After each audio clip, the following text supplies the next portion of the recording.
नमस्कार साथियों, मैं बालमुकुंद धुरिया। आशा है आप स्वस्थ होंगे। आज बरबस ही ऐसे बात करने का मन किया। मन बड़ा विचलित है। हमारे एक मित्र हैं, अचानक उनको मैंने आज फ़ोन किया तो पता चला कि उनके पिताजी 4 दिन से लखनऊ के बड़े हॉस्पिटल में भर्ती हैं। तो हम भी पहुंच गए हॉस्पिटल में। तो साथी ने हॉस्पिटल के बारे में जो बताया, उससे मन बड़ा अस्वाभाविक सा लगने लगा मन को।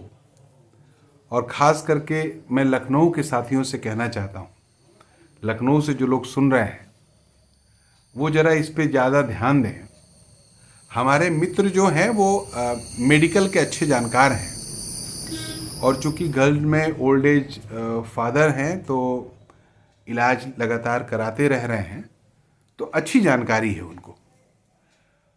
तो अभी कुछ दिन पहले उनके पिता के किडनी में स्टोन था, तो लेजर से उसको तोड़ के निकलवाए।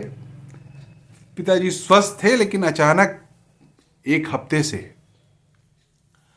उनका खाना पीना कम हो गया और डाइजेशन वाला थोड़ा दिक्कत हो गया, तो वीकनेस आने लगी। तो उनको ऐसा महसूस हुआ कि अगर इनको तत्काल सरकारी मदद नहीं मिली, तत्काल इनको अगर हॉस्पिटल नहीं ले जाया गया तो शायद मुश्किल हो जाएगा। तो वो ले गए, भर्ती किए।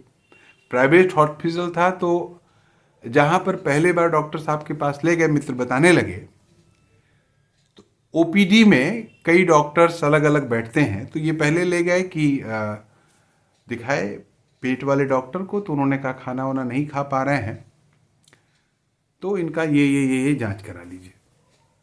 तो कुछ नॉर्मल जांच हुई, तो जांच में निकली कि लेफ्ट साइड में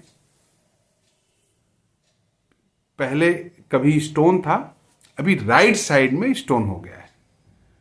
तो हमारे मित्र कहे, भाई अभी महीना भर पहले हमने ऑपरेशन कराया, मतलब लेजर तकनीक से स्टोन निकाला, कैसे इतनी जल्दी राइट साइड में स्टोन हो गया है? तो फिलहाल स्टोन वाला छोड़िए, पहले दूसरा इलाज करिए। फिर बात हुई कि पेट में खाना नहीं खा पा रहे हैं, तो इंडोस्कोपी किया जाएगा। वो मुंह से डालते हैं और उसमें लगा रहता है आगे कैमरा, वो पूरा देखता हुआ जाएगा। और डॉक्टर इस पे एडमिट करने के बाद डॉक्टर एकदम पिल गए कि इंडोस्कोपी करनी है। हमारे मित्र ने कहा कि भाई इतने बुजुर्ग आदमी हैं, इनका इंडोस्कोपी करिएगा तो गड़बड़ ही हो जाएगा, तो इनका बिना इंडोस्कोपी के आप काम करिए, और इनका आप ये नहीं करना है। थोड़ा हो हल्ला मचाने के बाद डॉक्टर मान गए। उसके बाद फिर उनको लगा कि पेट का एक्सरे करना है। फिर एक ने आया, कहा इनका हार्ट बीट ठीक से काम नहीं कर रहा है और ऐसा लग रहा है कि इनको पेसमेकर बैठाना पड़ेगा। उस पर भी हमारे मित्र ने ऑब्जेक्शन किया कि नहीं, जो उम्र है उसमें पेसमेकर वोकर की बात ना करिए, जो स्थिति है इसी पे आप इलाज करिए। तो फिलहाल स्थिति ये बन गई कि जो मैनेजमेंट है हॉस्पिटल का, वो और डॉक्टरों की टीम बैठी और इनको बुलाया गया कि देखिए भाई, आप इतना डिस्टर्ब कर रहे हैं, आप अपने पेशेंट को ले जाइए। हमारे मित्र ने कहा कि भाई हमारे गार्जियन हैं, हमको पता होना चाहिए आप क्या इलाज कर रहे हैं, और उस इलाज से अगर हम संतुष्ट नहीं हैं तो वो नहीं करना होगा आपको। आपकी तो मनोदशा है कि आपने जितना मशीन बैठा रखा है, हर मशीन पे हमारा पेशेंट एक बार चला जाए और आपका इस हिसाब से बिल बन जाए। आपने हमको कहा कि आईसीयू में 18,000 रुपया डेली लगेगा, और जब आप बिल पकड़ा रहे हैं तो 30,000 रुपये पर डे का बिल पकड़ा रहे हैं। उसमें जितने अटेंडेंट हैं, डॉक्टर हैं, नर्स हैं, सबका आप जोड़े हुए हैं, ईएसटी जीएसटी जोड़ के। ये क्या खेल चल रहा है? आप तो जबरदस्ती हमारे पेशेंट को जो चीज़ें नहीं है वो भी निकाल के उसका आप जांच करना चाह रहे हैं, जो आप ऐसे ही जान सकते हैं आपके एनालिसिस में है कि ये बीमारी नहीं है, लेकिन आपको शंका है, तो आप वो जांच कराएंगे हमसे, 8,000 10,000 हमारा उसमें खर्चा कराएंगे, जबकि आप जान रहे हैं कि वो नहीं है। इस तरह की बहसों के बाद उन्होंने कहा आप पेशेंट ले जाइए। तो हमारे मित्र ने कहा कि भाई हम पेशेंट नहीं ले जाएंगे, आप हमको लिख के दीजिए कि हम आपके पेशेंट का इलाज नहीं करेंगे, आप पेशेंट लेके जाओ। तो इतनी झकझक होने के बाद अल्टीमेटली उनको इलाज के लिए रखा गया और 4 दिन से वो उनका ट्रीटमेंट चल रहा है। आज वो ठीक हैं। जब मैं मिलने गया तो आज वो ठीक थे, बोले और चिन्हे देखे, हाय हेलो हुआ। तो हमारे मित्र का कहना था कि ये जो डॉक्टर्स बैठे हुए हैं, ये लोग एक देखेगा जैसे गले में दिक्कत है तो कहेगा पेट में भी दिक्कत महसूस हो रही है, बगल में पेट वाले हैं उनको दिखा लीजिए, तो फिर उनका भी फीस ऐड हो जाएगा। वो देखेंगे, कहेंगे चेस्ट में, चूंकि ओल्ड एज है तो चेस्ट में भी कुछ हमको शंका लग रही है, आप बगल चेस्ट वाले को भी दिखा लीजिए। डाइजेशन ठीक नहीं हो रहा है तो बगल गैस्ट्रो वाले को दिखा लीजिए। आंख में भी कोई दिक्कत है, बगल आंख वाले को भी दिखा लीजिए। पूरा चक्कर आपका कटवाएंगे और उसका बिल हर डॉक्टर का आपका जुड़ते जाएगा और आपसे वो सारी जांच वो करवाएंगे जो उनके यहाँ अवेलेबल है। आपके मरीज को उसकी जरूरत हो या ना हो, लेकिन वो जांच उनको करानी है। आपसे तगड़ा पैसा उनको लेना है। उनका लक्ष्य ये है कि आप अगर आ गए हैं हॉस्पिटल में एक बार, तो आपका कहीं इंश्योरेंस हो या आपका कोई पॉलिसी हो या आप खुद उस पैसे लायक हों, तो आपका ठीक से इलाज किया जाए, आपके बैंक अकाउंट का ठीक से इलाज किया जाए। तो ये खेल जो पूरा चल रहा है, ये सरकारी संरक्षण में चल रहा है। मैं कहना ये चाह रहा हूं, अभी कुछ दिन पहले एक माता जी का प्रॉब्लम हुई थी हमारे, तो हमने लोहिया में इलाज कराया। तो साथी से बातचीत करते समय मैंने चर्चा भी किया कि सरकारी डॉक्टर्स जो हैं वो बेचारे मिनिमम जांच वगैरह की कोशिश करते हैं कराने की, और उसी में आपका बेस्ट इलाज करने का प्रयास करते हैं। और प्राइवेट में ठीक उसका उल्टा होता है, आपका मिनिमम इलाज करेंगे और मैक्सिमम जांच कराएंगे ताकि आपका धन वाला मामला ठीक हो जाए।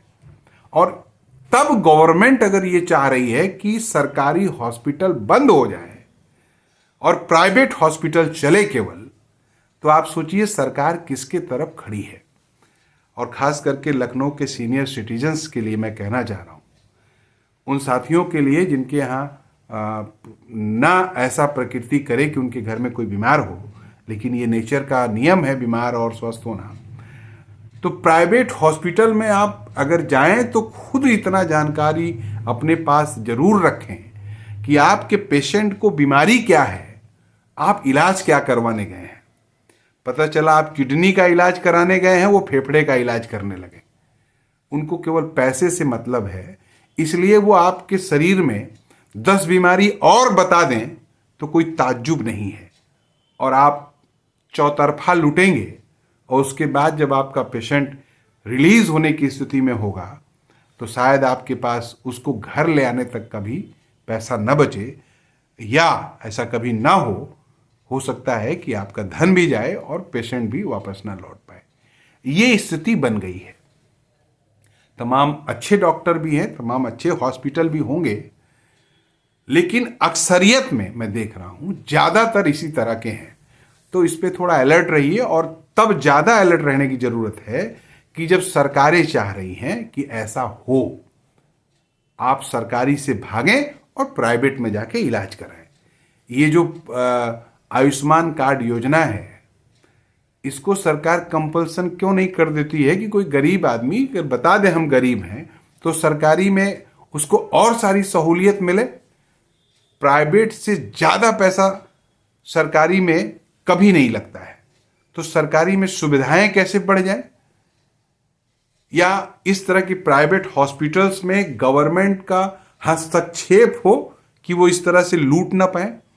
केवल साफ सफाई और स्टाफ बढ़ा देने से, पेशेंट के साथ एक आदमी खड़ा रहने से अच्छा इलाज इसी को नहीं कहते हैं। अच्छा इलाज होता है कि जो आपको तकलीफ है उसी की दवा दी जाए और आप स्वस्थ होकर घर चले आए।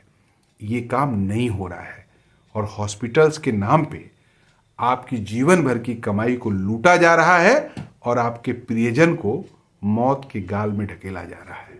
तो जरा सावधान रहें। ये हाल पूरे उत्तर प्रदेश का है, लेकिन अभी लखनऊ में तत्काल मैंने देखा तो ये दर्द था दिल में, हमको लगा आपसे साझा करें।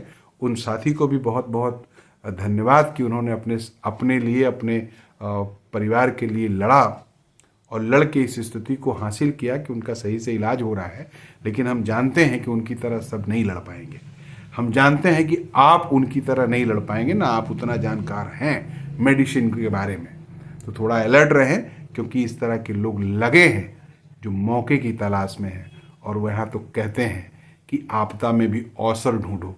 जब आपके ऊपर आपदा आएगी तो उनके लिए अवसर होगा। तो जरा सावधान रहिएगा, स्वस्थ रहिए, मस्त रहिए। नमस्कार।